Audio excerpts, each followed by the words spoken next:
And welcome to another Card Boot Crazy.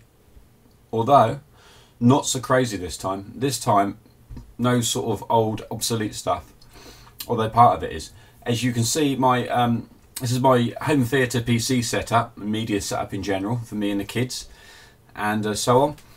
And you can see, if you see the PC there next to the, on the still, next to the stereo amplifier, well, surround sound amp I should say, receiver anyway, is my old HTPC. It was probably sold as sort of a semi-PC and cross-media PC because it's got the card slots in the front for the SD cards, etc.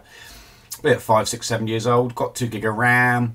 Had a graphics card built into it. You know, extra graphics card into a slot. Small though. And it was running Windows 8. Last thing I put on it was Windows 8 32-bit, which ran quite well, quite smoothly, except for when you was doing video. You know, full screen video, HD, it would work, but often on YouTube and that it might freeze. So so I've decided to replace it, which you will now see what I replaced it with and how I did it in the upcoming video. I suppose this could be the unboxing bit, and here we go. Let's unbox this. It's as I said earlier, it's a Novatech Vision home theatre PC case, and just take it out and hope it's in there. It's cheap. I mean, the case that I'd really love to get is a really nice one, and it has a built-in 7-inch touchscreen, which would be ideal. But they still hold their price at about £500 just for the case, so, and the touchscreen that's built into the front of it. Quite useful if you know, if you don't want to turn the TV on, just want to watch music or something, or just to control it, just sitting next to it in the armchair. But it's too expensive at the moment, and so that'd be saved up for. Or so let's have a look. Let's move some stuff out of the way and have a look at this case. Take these bits off. Got all the lovely packaging with it. I won't go on about that. It's fairly cheap.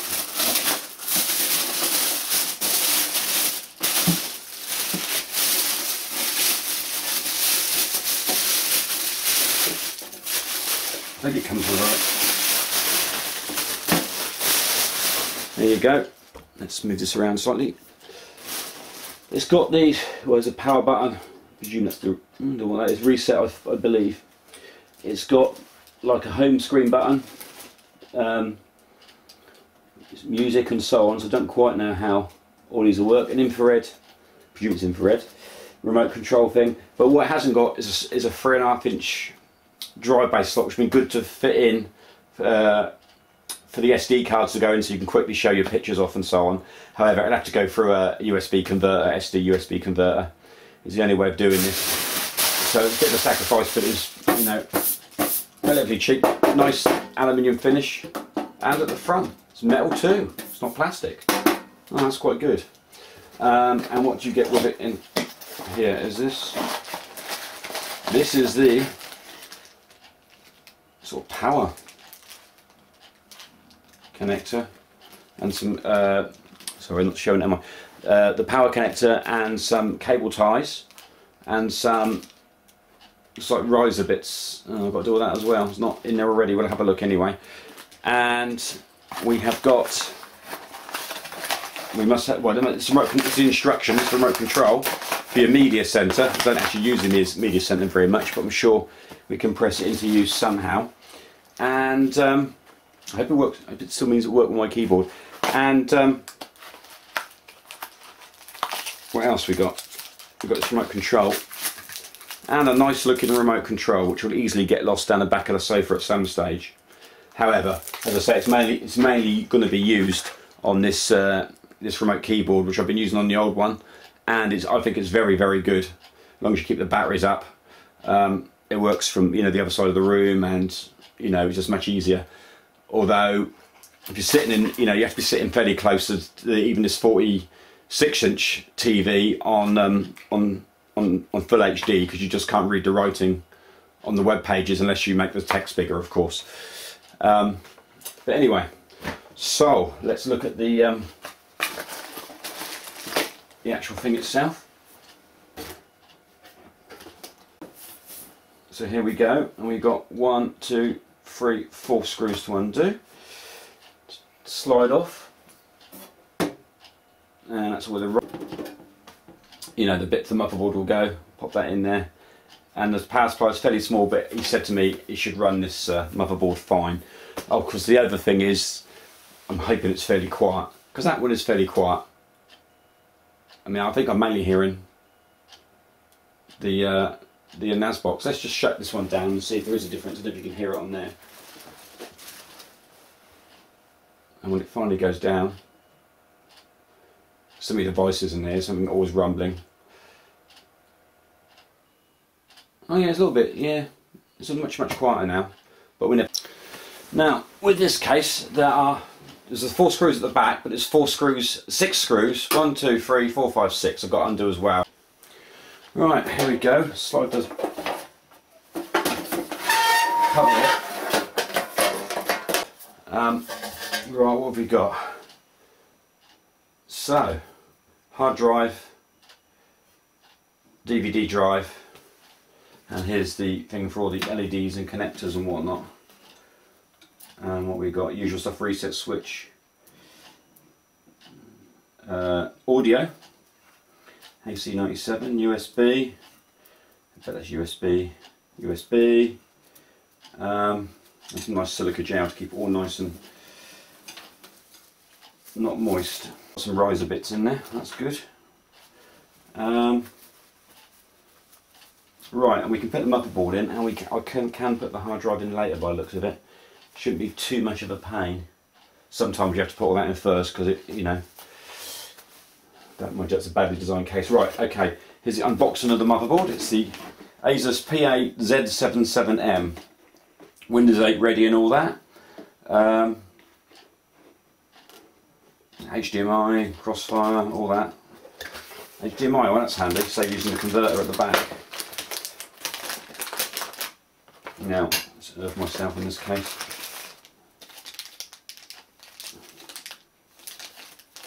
One SATA connector. So what else have we got here? Let's just take the board out. We have got PCI slots and I presume 2 express. I don't know too much about modern motherboards. I still remember the days of ISA, for those that are old enough to remember that. And here we go, what has it got on here? Let's have a look. Oh, no HDMI, but it does it through that. Which is a shame because oh, it has got an HDMI slot, what am I talking about? There you go. And that should lead audio through that as well to the TV. If that's the case, that'd be really good. Save using an extra audio cable. And USB 2, I presume that's USB 3. So 1, 2, 3, 4 USB 2s, 2 USB 3s, Ethernet, sound, VGA, DVI, optical, audio, and HDMI, and PS2 mouse port if it's required. A good board in effect. And what else we got in the box? Ooh, another SATA cable, I believe. You just need one of them, and the thing you pop in the back, and the manual, which we'll probably look at halfway through. Oh, and the drive and the disc, of course, with all the usual drivers, and a nice little sticker if you want to put it on, which I don't think I will be. So that'll be good.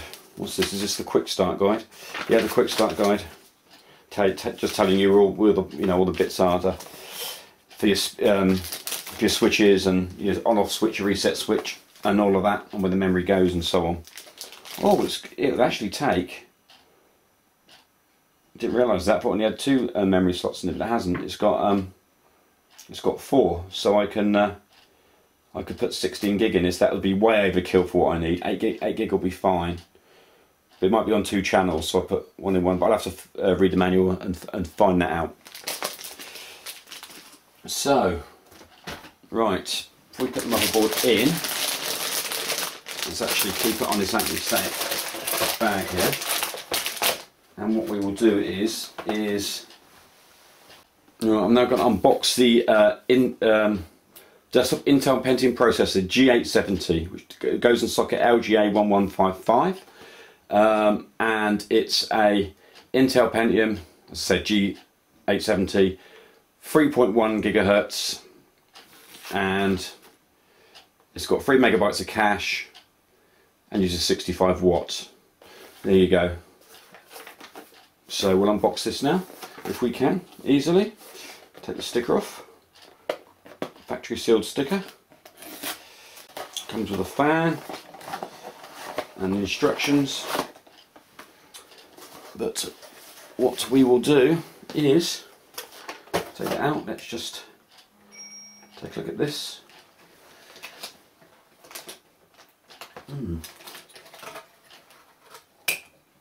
Comes off like that. Cover.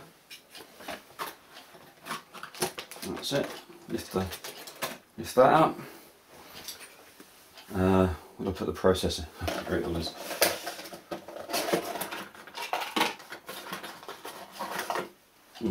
I hope this fan's going to be fairly quiet. Where's the processor? It's at the side here.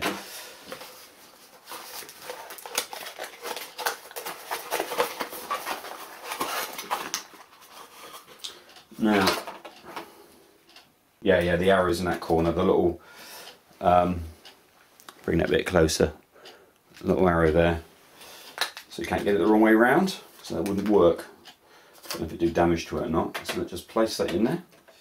Yeah, you can't get it the wrong way around. There's so many indents and whatnot. That's really good. So in the old days, that used to happen. And then we'll lock it down, and it is in. Right. Now I think I will put the fan on. Now where's the that's chassis fan that says. Where's the CPU fan is at the back of the board here. So that can go in there like that. And I think let's take it out of the box. I don't want to ruin anything.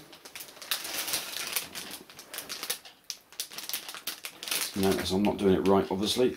I think you've got to push maybe that down. Maybe. It's just a question of pushing and then twisting. And the last one, dead easy when you know how, when you read the instructions. RTFM, read the friendly manual. Right, now let's put the memory in, and this is memory I've had for a long time actually knocking around. It's still sealed up, so I'm hoping it'll work okay. 8 gigabytes of DDR3. What's the speed on this? 8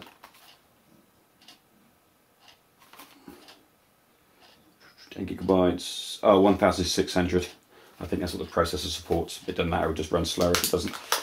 So this is, I think it goes that way. And of course with this much, I can use the 64-bit version of Windows. That one was using the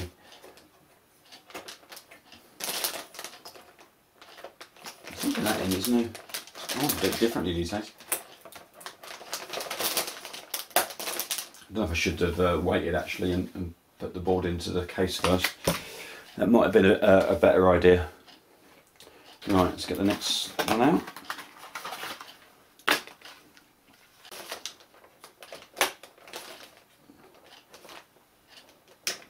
Right, that's that bit done. Okay, right. So that's the unboxing of the memory and the processor and the case and the motherboard. Now, here we go. Here's the, what do they call these? Can't remember. But anyway, the thing that all the bits go through, so you can plug all your stuff in and your network card and so on. Let's clear that out of the way. So it's messy, all the packaging. And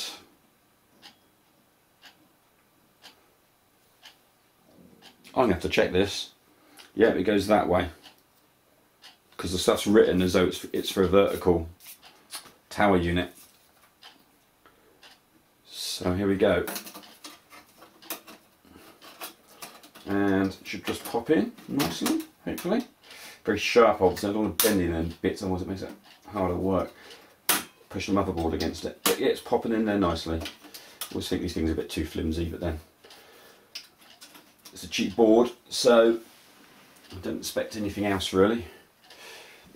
Not like the military boards, everything's ceramic and stuff that's made for the army, so it can survive some sort of big bomb attack. Let's get the board.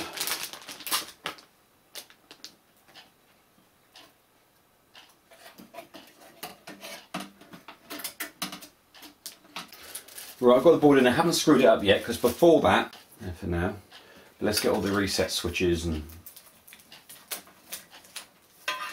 which are not there, are they? Because that's power, which are over here.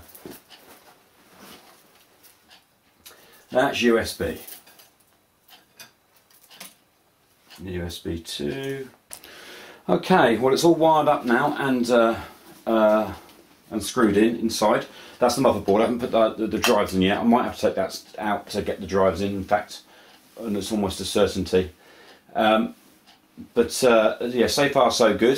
Just the power connector has got a different sort of connector that I'm used to, which has got 8 things. However, that goes there. That's a 12-volt rail, so I presume it will all be okay.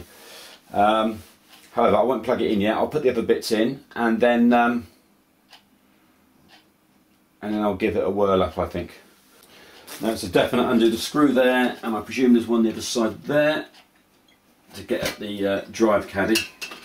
It just simply, on a dank January morning. Oh, we've got a little door here, I see. Oh, that's good. Now, does that mean, doesn't mean I'm going to have to take off the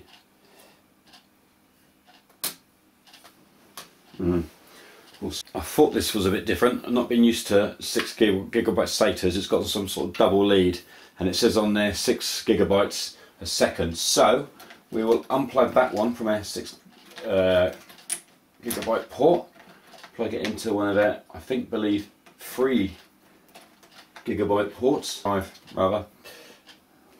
My first ever CD drive that I bought, single speed, wasn't a rewrite or anything, 1993 in the summertime, end of the summer, and it cost me £180, and that was then.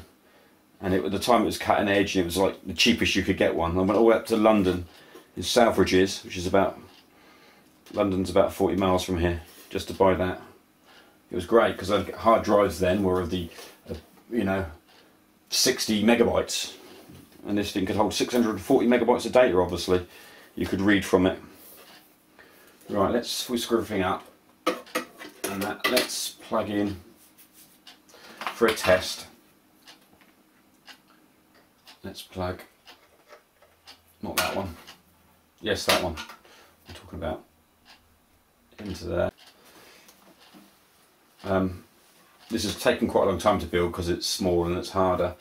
I'm normally well built by now, the OS is on by now, and I'm slinging screws. Press a button and see what happens. Oh, it stopped. Oh no, something's happening. Oh, the fan's off. That is quite a noisy fan, I don't like it. Maybe you can control that in the BIOS. Oh, something's happening. Total memory 8 gigs. Yes, great. 1333. 2 keyboards, 1 mouse, 2 hubs. SATA port 3. Just is set to the DVD drive.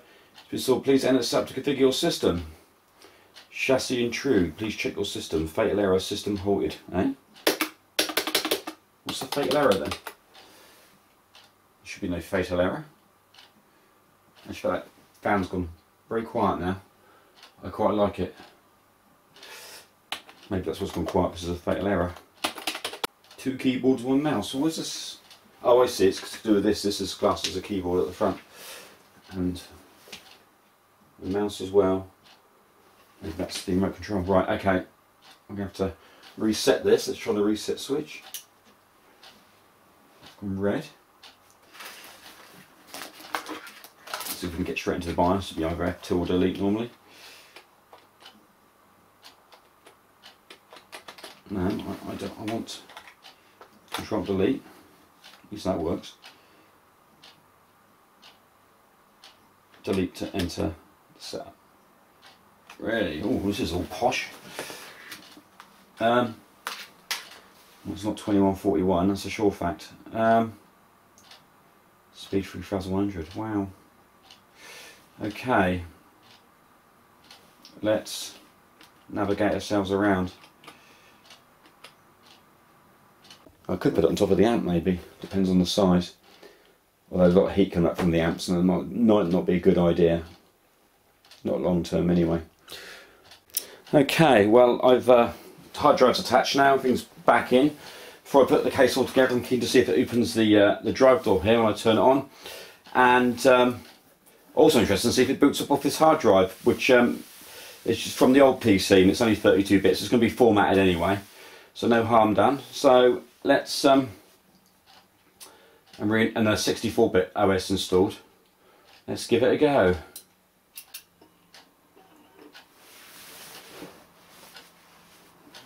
Fans off.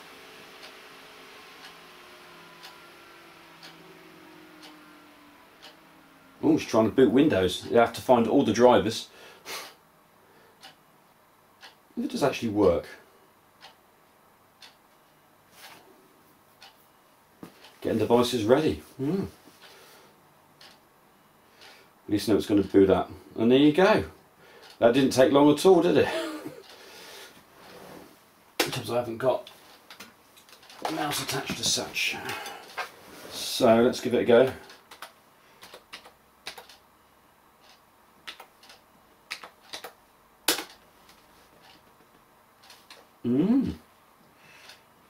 It is quick. Well, I've positioned it in and wired it up. Obviously still got to put the OS on, although it's got one on it, 32-bit one, but we'll improve that.